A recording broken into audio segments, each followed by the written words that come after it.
Hi, listeners. We've been tackling this post-Roe reality by zooming in on stories from abortion providers and activists all around the country. If you've appreciated this season and want to dive even deeper into the history and future of abortion access in this country, go check out Katie Couric's special series, Abortion, the Body Politic. It's a nuanced exploration of the forces that have politicized this deeply personal choice and the people on the front lines of the fight for reproductive rights. Listen to Abortion, the Body Politic wherever you get your podcasts. I'm Jamia Wilson. And I'm Kate Kelly. And this is Ordinary Equality. This is something central to a woman's life, to her dignity. It's a decision that she must make for herself. From Kansas, Kentucky, and North Carolina, dedicated women marched. Abortion is fast becoming the new political fault line.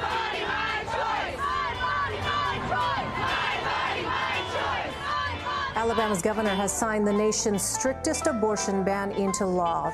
The Human Life Protection Act outlaws the procedure except when the mother's life is at risk. This bill is not about pro-life or the right to life. This bill is about control. We will not go back.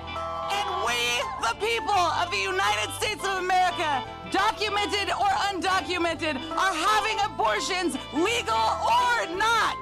This court will never stop us.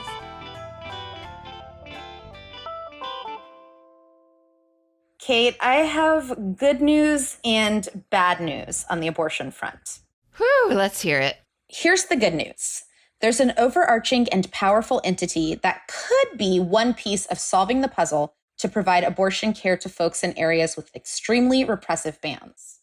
Here's the bad news. It's companies, corporations, capitalism. Okay, so we're doomed. Pretty much, yeah. Well, I do know that abortion is healthcare, and healthcare in this country, we typically have to get through our employers. This is a very strange system that does not exist in other countries and goes back to World War II. Labor was really scarce, and kind of like today, lots of companies were saying, we don't have any workers. So they were trying to attract women workers by offering healthcare benefits. There was also a law put in place that they couldn't increase wages. And so these healthcare benefits became a way to attract these scarce workers after World War II. And fast forward to today, our healthcare is connected to our employers.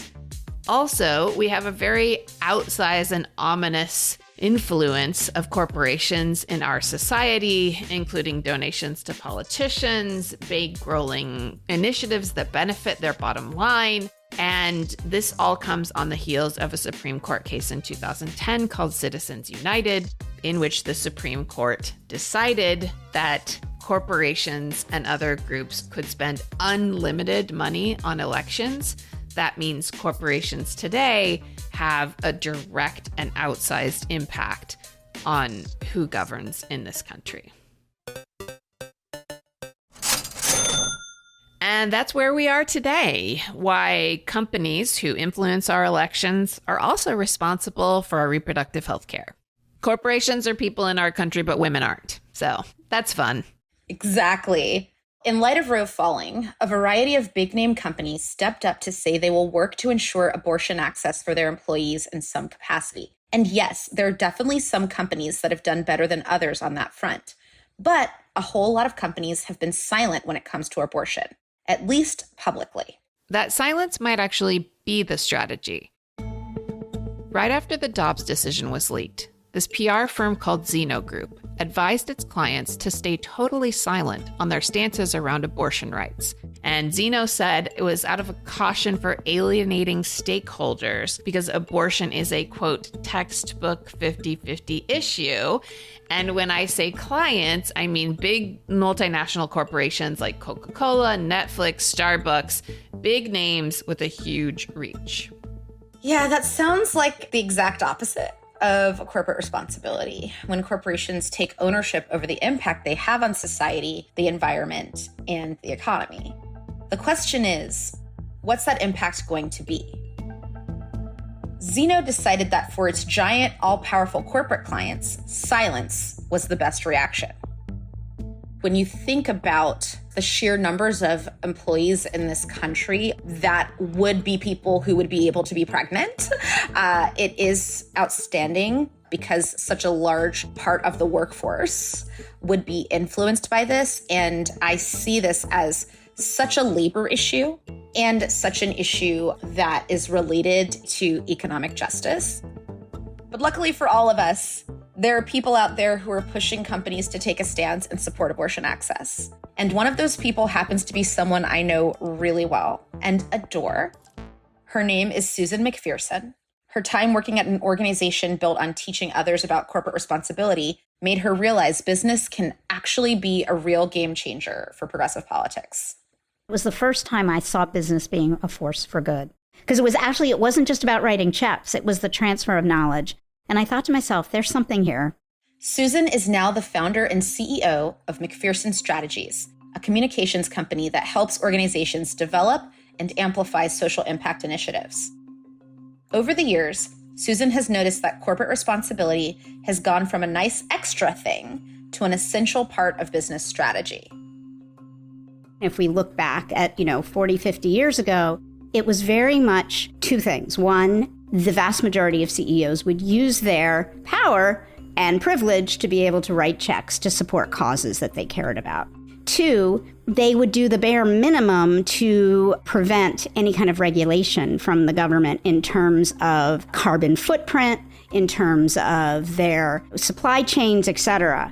What we think of today as corporate responsibility was very, very different then, okay? With the advent of the internet and transparency and social media, all of a sudden we had a much greater window into what companies were doing. And in the last 7 years, we've started to see companies speak up in much greater fashion about the issues that are mattering to today, to their employees, to their stakeholders, to all those that I just mentioned. And because of this vacuum created by the lack of trust in others, there has been more pressure put on the CEOs and the boards of companies to speak up. And today, when folks call out a company, you hear about it. Whether or not that puts a dent in business is a different story. For example, this past June, someone on Twitter was going around pointing out big companies that had turned their icons into a rainbow for pride, but had also donated hundreds of thousands of dollars to anti-LGBTQ organizations. Putting a logo up is the bare minimum. Just an upfront statement that you're not a mustache-twirling villain. It's not really asking that much. Climate change, marriage equality, Black Lives Matter. These are all topics that some companies have come out in support of, or have started campaigns around, and to varying degrees of success. Some of them have also co-opted these movements for profit. And in the middle of all this, Susan noticed something was missing. There was a huge vacuum when it came to women's reproductive rights. And that's really why Susan founded McPherson Strategies. In 2017, the National Abortion Rights Action League, or NARAL, approached Susan with a specific request. To help them learn how to communicate to the private sector. Not necessarily to do so for fundraising purposes, but how to be able to help CEOs understand that abortion and reproductive health care was actually a business issue. Susan's goal was to get companies to speak out about reproductive health and abortion. And even more importantly, she wanted to get companies to offer abortion care to employees. So McPherson Strategies partnered with organizations like NARAL and helped them create media plans that could target big-name companies and educate CEOs about abortion. It was an uphill battle. Because at that time in 2017, if you polled, and we did, a large number of companies, they wouldn't even say the word abortion. We're trying to educate them the fact that this is also part of that world of paid leave, family leave, childcare, like contraception, and it is part of the embodiment of what women need to have to be successful professionally. Because this is all connected. This isn't just like a one-off, just abortion, right? If you're just going to cover abortion travel, that's just like a Band-Aid. Like there's so many other things you need to be doing. Then in 2019, there was a sudden wave of new anti-abortion bills. 25 new abortion bans signed into law across the South and Midwest. Susan sees all these organizations she's worked with, NARAL, Planned Parenthood, the ACLU, taking different routes to contact the private sector. And she thinks, hold on. We said, hey, you know what? We'll be a lot more powerful if we pool together.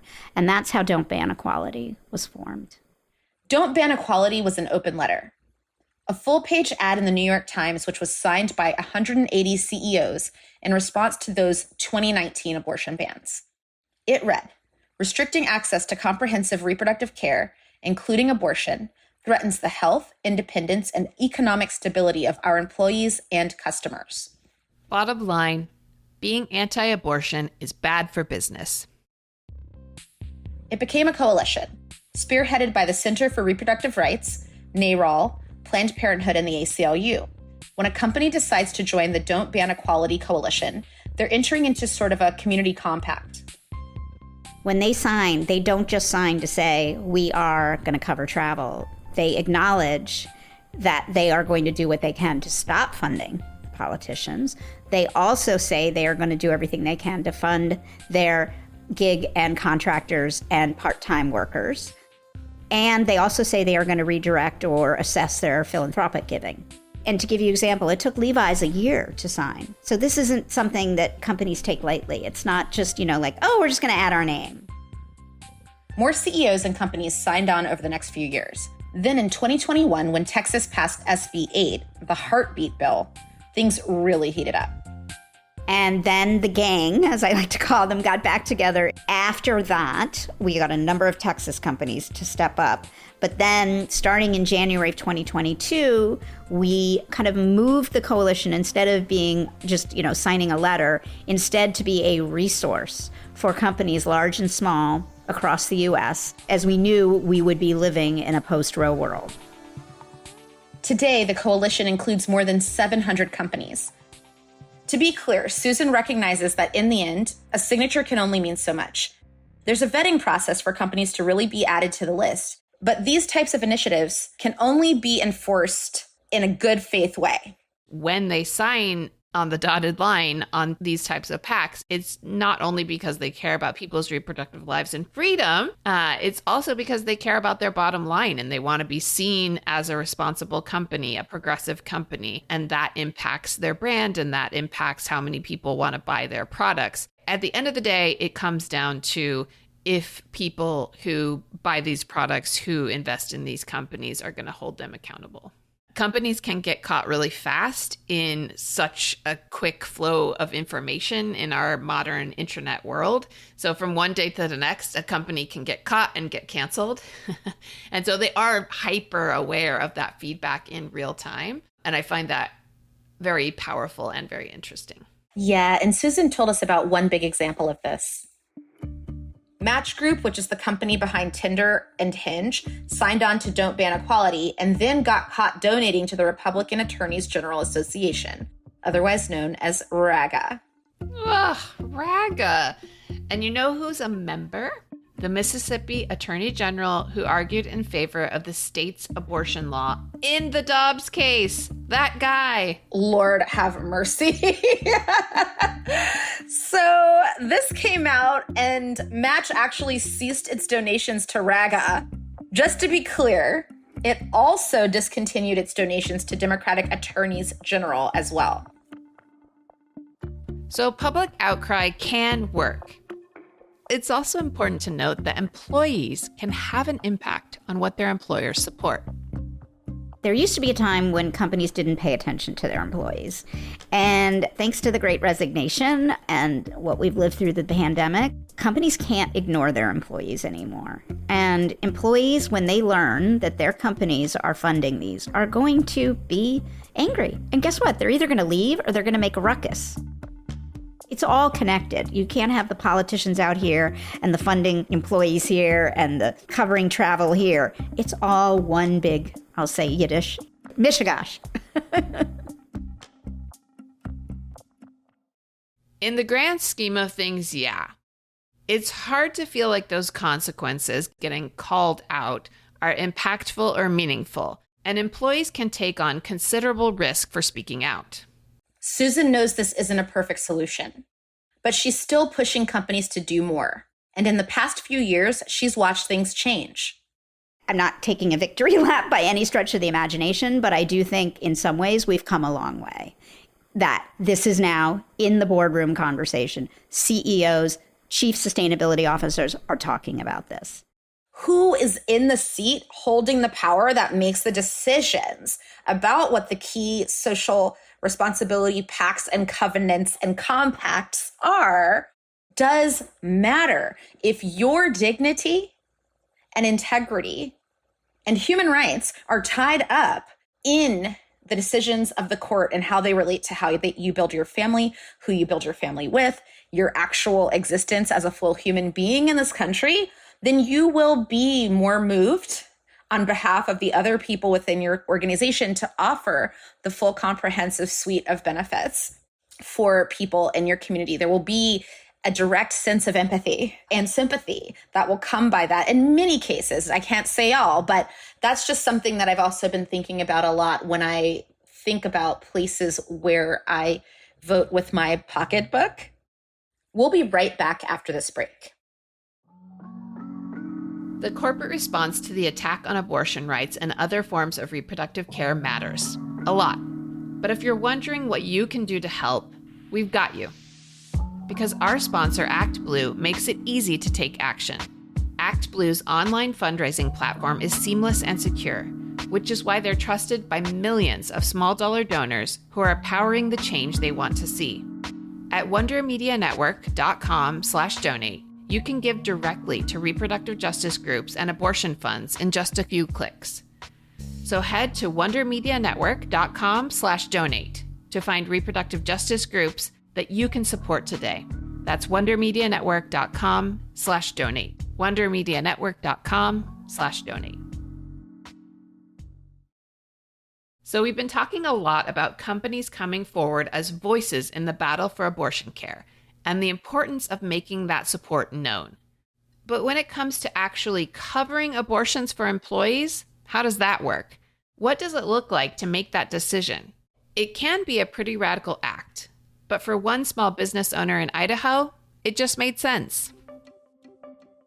I'm Caitlin Koppel-Massengill. I'm the founding partner at Full Swing Public Relations, which I started in 2019.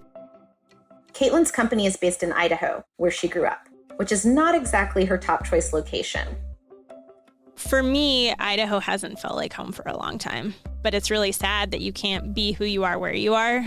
For example, our governor, Brad Little, always talks about wanting Idahoans to come home and come home to Idaho. And they clearly don't mean they want everybody coming home. Like, I don't know if Utah wants Kate Kelly back. I don't know that Idaho wants Caitlin Koppel here. Caitlin grew up in a pretty conservative suburb of Boise, and the landscape of Idaho is generally super Republican.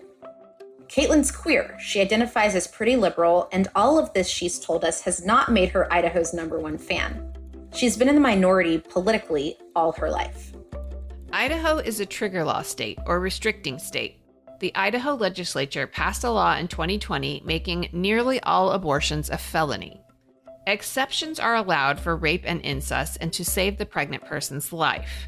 It also allows civil lawsuits to be filed against medical providers who perform abortions after a fetal heartbeat is found, generally around 6 weeks. So it makes it pretty much impossible to seek an abortion in the state. When the Dobbs decision leaked, Caitlin knew she needed to put a contingency plan in place. She changed her healthcare policy to cover the cost of travel for an abortion for employees. It's really just like a paragraph saying if you need reproductive health care that is not offered in your state, Full Swing PR will pay for you to travel to get the health care that you need. On paper, it was simple, but it was kind of a protest too. I feel like it's very important to be a disruptive force in Idaho's business community. If I'm going to live here, I'm going to try to make it better and be visible to folks who maybe haven't had exposure to people who are doing business differently and doing leadership differently. I just feel like I'm not going to be in a position of power as a small business owner or, as a visible person who's also advising clients to lead with their values and to figure out ways that they can make the news in a way that is reflective of who they are and the change they want to see in the world without doing that myself. So far, Caitlin hasn't seen many other businesses in Idaho follow suit, but what she's doing is important for her employees, for her clients, and for the local business community. I just think it's good to force some of these conversations. I don't think that I am capable of changing the climate of Idaho necessarily, but I do want to show another example in hopes that it empowers other people to perhaps get some ovaries or get some huevos and maybe take some risks, Because ultimately, it's not like announcing this hurt my business. If anything, I think it speaks to the type of clients that we want to work with, and it makes them want to work with us more because they know who we are and what we're about. And I think the same thing in terms of attracting talent. Like, there's no shortage of people who want to work for me.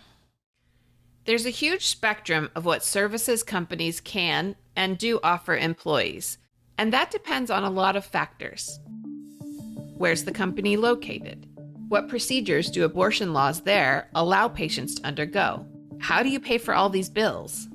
A lot of companies have announced that they will pay for up to $4,000 in travel expenses for people seeking abortion care, which is great.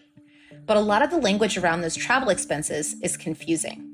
For example, IKEA USA says they'll cover travel for medical procedures that are unavailable within a reasonable distance. A little vague. Meta's policy says it'll cover travel expenses to the extent permitted by law. Which law, some may ask? Well, depending on the state someone's traveling from, where they're traveling to, where the company was incorporated, all of these factors influence someone's ability to get covered for that care. That is, if they even qualify for health insurance from their employer. Often part-time employees and gig workers are excluded, so they're definitely not getting those travel funds or other abortion care coverage. Then there's the nitty-gritty, wheel-grinding process of actually getting that care.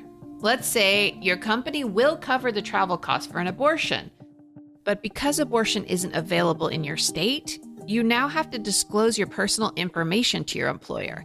You have to tell them you're getting an abortion. Which is just not the point of covering abortion as healthcare. It's my healthcare. I shouldn't have to tell my employer the type of procedure I'm going in for, especially when it could make for an uncomfortable situation in the office afterward. And so you also have to think about folks in situations where telling anyone that kind of information is potentially dangerous. People fleeing domestic violence situations who, for one reason or another, can't have others know they're getting an abortion or were at any time pregnant. And I mean, remember, you're having to disclose to your employer you're about to do something that's illegal in your state. It's hard, right? And may I just say, so American. Because if we had comprehensive health care and universal coverage in this country, all of the privacy issues that are caught up in all of this would be moot. This is a fundamental systemic flaw that we've had that needs to be addressed. And although I'm really glad that this support exists where the government is failing to provide for its people, it shouldn't have to be offered in that space. So even though it's a major support, asking companies to foot the bill for abortion access is really complicated. Susan McPherson saw this debate intensify over the course of her career, and she's lived it too. Susan once had to disclose her abortion to her employer. I was in a wonderful, fortunate situation that I told my boss. It was a Friday afternoon, and I think I met her for drinks. She just was like, do what you gotta do. But, vast majority of people, for one, don't feel safe, nor should they have to tell their superior. I mean, I just needed that extra, like, oh, I'm here for you kind of thing. But I realized that is a very, very rare occurrence. I also trusted her implicitly. I mean, she never told anyone. Whew, that just made me take a deep breath because I'm like, even how hard it is to tell that amazing person, like, what would it be like for people who, worked for Donald Trump or like whomever, The infrastructure to make these conversations easier on employees does not exist. Having an employer like Caitlin or Susan's boss, someone who is willing to provide that aid and who understands it, helps. Caitlin is building her business model from the ground up, putting safeguards in place that she didn't have when she was an employee.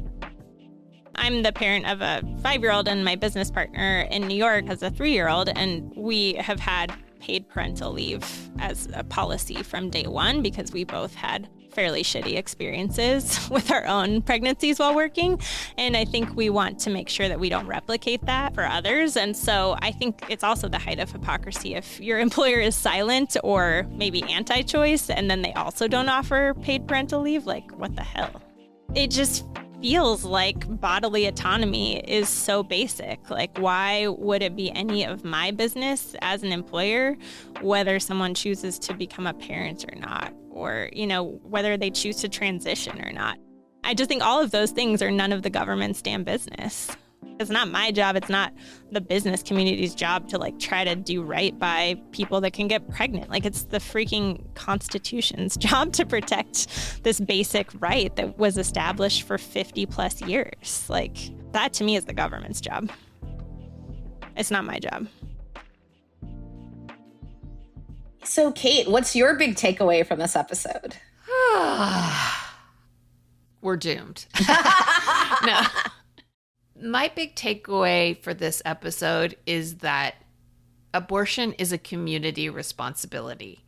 And whether we like it or not, our employers play a big part in the healthcare infrastructure and in this community care.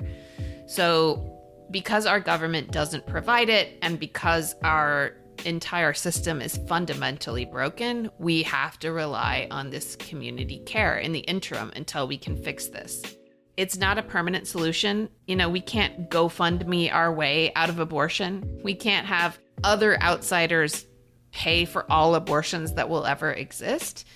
It needs to be provided directly and for free to everyone. That's just the end goal. That's how it should be. That's how it is in other countries. Where we work is part of this web and part of this community. And corporations can no longer afford to pretend that they're not part of this community and need to be part of this safety net. I love what you said about community care. I think it's so important. And I'm outraged that the support that I believe is our birthright, that should be supported by our government to promote dignity, to promote our human rights, is being put in the hands of our employers and also being put in a place where it will only serve a subset of the population who works in a certain type of job for a certain number of hours with a certain kind of lifestyle. And when you think about many people who could get pregnant, a lot of them, and what the statistics say about who needs to access abortion care because they already have other children that they're raising, need to be in places where they might have a part-time job or a gig economy because they don't get state-supported childcare. So for me, this sort of important but transactional solution to an issue that needs transformation is really just even more emblematic of how we need to radically shift our thinking about what is the collective care, what is the community care, what does freedom really mean? What you're saying about the invisibilized people who are part of the workforce makes me think a lot about the reproductive justice framework and how if companies are having to engage now in, okay, how are we going to get abortion care to all these employees? Like, how are we going to get them the abortions we need? Because at the end of the day, it benefits us. If they don't have children they don't want, they can work harder, they can work longer, they can, not be interrupted for 9 months, etc. I think hopefully this will also open up to a bigger conversation, not only about how companies can keep us from having children that we don't want, but also supporting us in having the children that we do want. And how can the workplace be totally restructured to support people having children, including childcare, including healthcare, including flexible workplace, flexible hours, restructuring a workplace where women and queer people are centered and our responsibilities are honored and our bodies are taken care of is a completely revolutionary conversation for this country. If we saw ourselves and our reproductive lives as a whole and not just keeping us from having the babies we don't want, then I think the workplace itself would completely be revolutionized. I agree with you 100%. And we'll end on revolution. I like that. To the revolution, yes. Next time on Ordinary Equality.